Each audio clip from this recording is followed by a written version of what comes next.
श्री गणेशाय नमः। नमस्कार दोस्तों चंद्रमा हमारे दैनिक राशिफल में काफ़ी महत्व रखते हैं। 2.5 दिन में चंद्रमा अपना स्थान बदल देते हैं। उस हिसाब से हम पर चंद्रमा का अच्छा या बुरा प्रभाव दिखता रहता है और उसी तरह से हमारा दिन भी गुजरता है।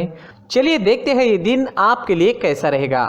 दोस्तों, इस दिन चंद्रमा आपकी कुंडली में 9वें भाव में रहेंगे। दोस्तों, ये दिन आपके लिए भाग्यशाली रहेगा। इस समय में कर्म कम और लाभ ज्यादा के योग बन रहे हैं। इस समय में आपको भाग्य का अच्छा साथ मिल रहा है। इस समय में आपका हर काम भाग्य के भरोसे पूरा भी हो सकता है। इस दिन आप लकी रहोगे। अपने लक को आजमाने का यह आपके लिए सही समय रहेगा। इस दिन यात्राओं के प्रबल योग बन रहे हैं। यात्राएं होने की पूरी संभावना है। छोटी मोटी कोई ना कोई यात्रा इस समय में हो सकती है।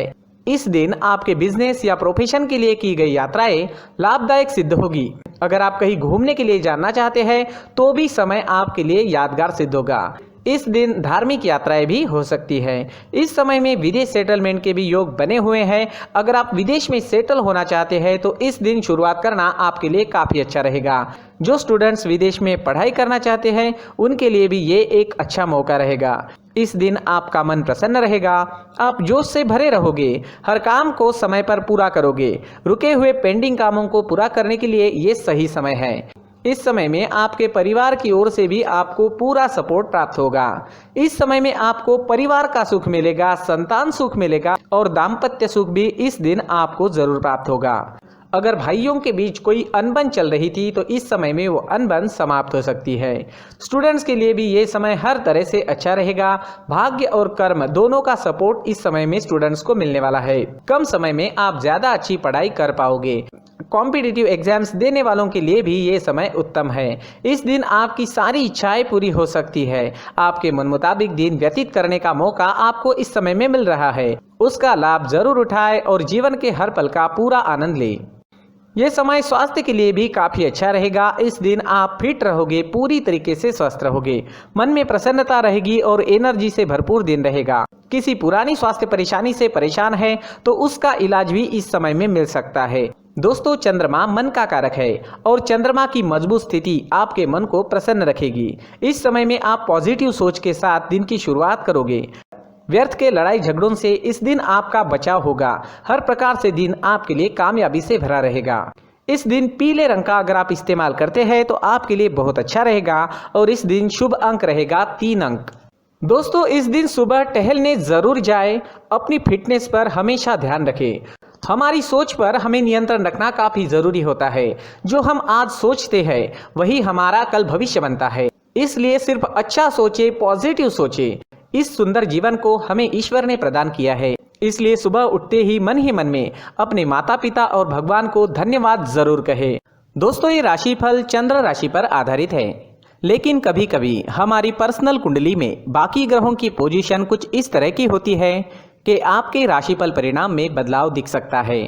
इसलिए राशिफल को एक मार्गदर्शन के तौर पर लिया जाए तो ज्यादा अच्छा रहेगा। दोस्तों, सभी राशि के लोगों के लिए जीवन में आगे बढ़ने के लिए कुछ जरूरी बातें वीडियो में आगे बताई गई है, तो वीडियो आगे जरूर देखें। नमस्कार दोस्तों, व्यक्ति को अपने जीवन में सफल होने के लिए मेहनत के साथ साथ भाग्य का साथ होना भी बहुत ही आवश्यक होता है।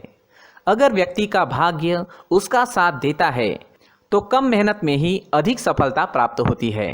परंतु कई बार ऐसा देखा गया है कि व्यक्ति के जीवन में कई ऐसी घटनाएं घटित होती है जिसकी वजह से उसको बहुत सारी परेशानियों का सामना करना पड़ता है और इस स्थिति में व्यक्ति को बिल्कुल भी समझ नहीं आता कि ऐसा क्यों हो रहा है। दरअसल आपके घर में ही कुछ ऐसी चीजें होती है जो हमारे भाग्य को प्रभावित करती है, हमारे जीवन को प्रभावित करती है और उन चीज़ों के आसपास होते हुए भी हमें वो चीज़ें नज़र नहीं आती। वह चीज़ें हमारे चारों तरफ एक अजीब सा घेरा बनाकर रखती है, परंतु हम उसको नहीं देख पाते। इन चीज़ों से हमारे घर में और हमारे जीवन में नकारात्मकता फैलती है, जिसकी वजह से हमें नुकसान उठाना पड़ता है, जिसकी वजह से हमें भारी नुकसान उठाना पड़ता है। हम पूरी तरह से कंगाल हो सकते हैं। अगर आप कहीं बाहर से आते हैं और अपने जूते चप्पल इधर उधर कहीं भी उतार देते हैं तो ये अशुभ होता है, क्योंकि इधर उधर जूते चप्पल उतारने की आदत की वजह से आपको अपने जीवन में आगे बढ़ने में रुकावटें उत्पन्न होती है। इससे उन्नति में बाधा आती है। इसलिए आप अपने जूते चप्पलों को उनकी जगह पर ठीक प्रकार से रखें। दोस्तों, काफ़ी लोगों को इस तरह की आदत होती है, कहीं से भी बाहर से आते हैं, कहीं भी जूते चप्पल फेंक देते हैं, कहीं पर भी उतार देते हैं। कुछ लोग तो घर के एंट्री के मेन डोर के सामने ही जूते या चप्पल डायरेक्टली उतार देते हैं। ये तो बहुत ही गलत है। साथ ही कुछ लोग जूते चप्पल उल्टे रख देते हैं, उस पर ध्यान नहीं देते। लेकिन इन चीज़ों पर ध्यान देना बहुत ज़रूरी होता है और जूते चप्पल हमारे जीवन को बहुत ज़्यादा प्रभावित करते हैं। दोस्तों, ध्यान रखें, जूते चप्पल हमेशा साफ सुथरे रखें और उनको उनकी जगह पर रखें। उनके लिए एक स्थान बनाएं, उस स्थान पर रखें। अगर कोई व्यवस्था उनके लिए की है तो बहुत ही अच्छी बात है, वहां पर उन्हें रखें, साफ सुथरा रखें। जूते चप्पलों को उनकी जगह पर कुछ इस तरह से रखें कि वो देखने में भी अच्छी लगे। अगर वो चीजें देखने में अच्छी लग रही है तो फिर उनसे निगेटिव एनर्जी उत्पन्न होने की संभावना बिल्कुल भी नहीं रहेगी। तो दोस्तों, इस बात का ध्यान जरूर रखें। साथ ही दोस्तों, एक और बात है जिस पर आपको ध्यान देना बहुत जरूरी होता है। हमारे घर के छत के ऊपर जिन चीज़ों का हमें काम नहीं होता है उन्हें हम घर के छत के ऊपर रख देते हैं। ऐसा करते करते देखेंगे तो घर के छत के ऊपर कबाड़ जमा दिखता है।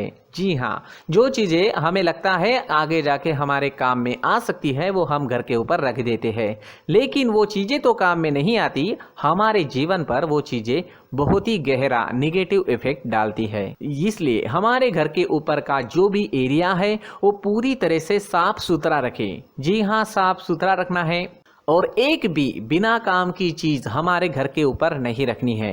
दोस्तों, नहीं तो हम जीवन में मेहनत करते ही रहेंगे और हम जितना पा सकते हैं उतना नहीं पा सकेंगे, क्योंकि ये चीजें हमें कहीं ना कहीं हमारे जीवन में पीछे रखेगी। इस वजह से घर के छत को पूरी तरह से साफ रखें, पूरी तरह से साफ सुथरा रखें, क्लीन रखें।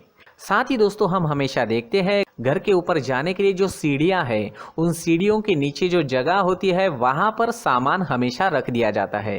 वो जगह ही ऐसी है कि सामान को खींच ही लेती है। वहां पर आपको कुछ ना कुछ सामान मिलेगा ही। जिन लोगों को पता नहीं है उनके घर आपको सामान मिलेगा ही, लेकिन जिन्हें पता है वो लोग हमेशा सीढ़ियों के नीचे की जगह साफ सुथरी रखते हैं और एक भी चीज वहां पर आपको नहीं मिलेगी।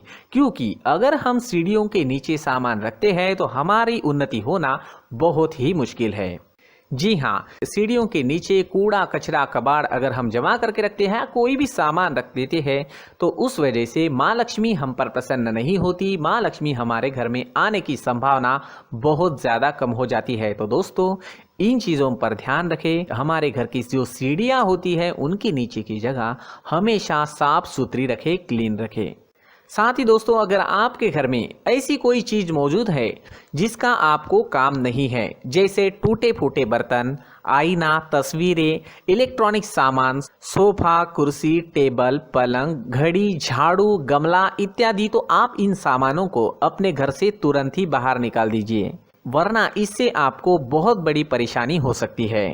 आपको ये चीजें कंगाल बना सकती है। तो घर में ऐसी चीजों का मौजूद होना शुभ नहीं माना गया है। इससे धन की देवी माता लक्ष्मी जी का प्रवेश घर में नहीं होता है। इन चीजों से आपके घर में नकारात्मक ऊर्जा का संचार होता है और जिस वजह से व्यक्ति को मानसिक समस्याओं का सामना भी करना पड़ता है। व्यक्ति के मन में चिड़चिड़ाहट होती है और छोटी छोटी बातों पर गुस्सा आने लगता है। आप जो भी कार्य करते हैं उसमें आपका मन नहीं लग पाता है। इस व्यक्ति का जीवन घर में मौजूद इन चीजों की वजह से अंधकार में डूबने लगता है। इसलिए आपको घर में बिना काम की चीजें, कूड़ा कचरा नहीं रखना है। दोस्तों, एक और खास बात है, हमारे घर में मकड़ी का अगर जाला है तो वो बिल्कुल भी शुभ नहीं है। जी हाँ, वो अशुभ माना जाता है। घर में मकड़ी का जाला होना अशुभ है। इससे आपके अच्छे दिन भी बुरे दिनों में बदल सकते हैं, क्योंकि मकड़ी अपना जाल शिकार को फंसाने के लिए बनाती है। और अगर आपके घर में मकड़ी का जाला है तो इससे घर में नकारात्मक ऊर्जा का प्रभाव अधिक बनता है और वास्तुशास्त्र के अनुसार इससे सकारात्मक ऊर्जा का नाश होना शुरू हो जाता है और घर में नकारात्मक ऊर्जा बहुत ज़्यादा बढ़ जाती है। इसलिए आप अपने घर को हमेशा साफ सुथरा रखें, कम से कम 1 महीने में अपने घर के हर कोने की साफ सफाई जरूर करें। दोस्तों, मुख्य द्वार भी हमेशा साफ सुथरा रखें। मुख्य द्वार को हमेशा सजाया जाता है, क्योंकि मुख्य द्वार से ही हमारे घर में लक्ष्मी का प्रवेश होता है। तो मुख्य द्वार को साफ सुथरा रखें और सजा कर रखें तो बहुत अच्छा रहेगा। इससे मानसिक रोग और घर की परेशानियां दूर हो जाएगी, धन की कोई कमी नहीं रहेगी और इसके साथ साथ आय के नए स्रोत भी खुलने लगेंगे।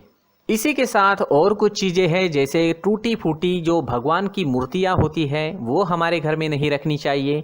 साथ ही जो भगवान के पुराने फोटो है जो जमा करके रखे हुए होते हैं, तो दोस्तों वो चीज़ें नहीं रखनी चाहिए। जो भगवान के फोटो या भगवान की मूर्तियाँ जो घर के मंदिर में हैं, बस वहाँ तक सीमित है। अगर आपके घर के शोकेस में भी वो मूर्तियाँ रखी है, कुछ फोटो रखे थे, उन्हें भी साफ करते रहना चाहिए। जिन चीज़ों को हम मेंटेन नहीं कर पाते, साफ नहीं रख पाते, उन चीज़ों को घर से हटा देना ही आपके लिए अच्छा रहेगा। साथ ही दोस्तों, कुछ तस्वीरें हैं, जैसे डूबते नाव की तस्वीर या फिर झगड़े की तस्वीर या फिर कुछ ऐसी तस्वीरें होती है जो देखते ही हमें समझ में आ जाता है कि ये तस्वीर नेगेटिविटी दर्शा रही है। इस तरह की तस्वीर भी आपको आपके घर में नहीं रखनी है। जी हाँ, इस तरह की तस्वीर लगाने से भी हमारे जीवन में उसी तरह की घटनाएं घटित होना शुरू हो जाता है। हर एक चीज़ हमारे घर की हम पर प्रभाव डाल रही है। इस तरह के बदलाव आप आपके घर में ज़रूर करें। धन्यवाद।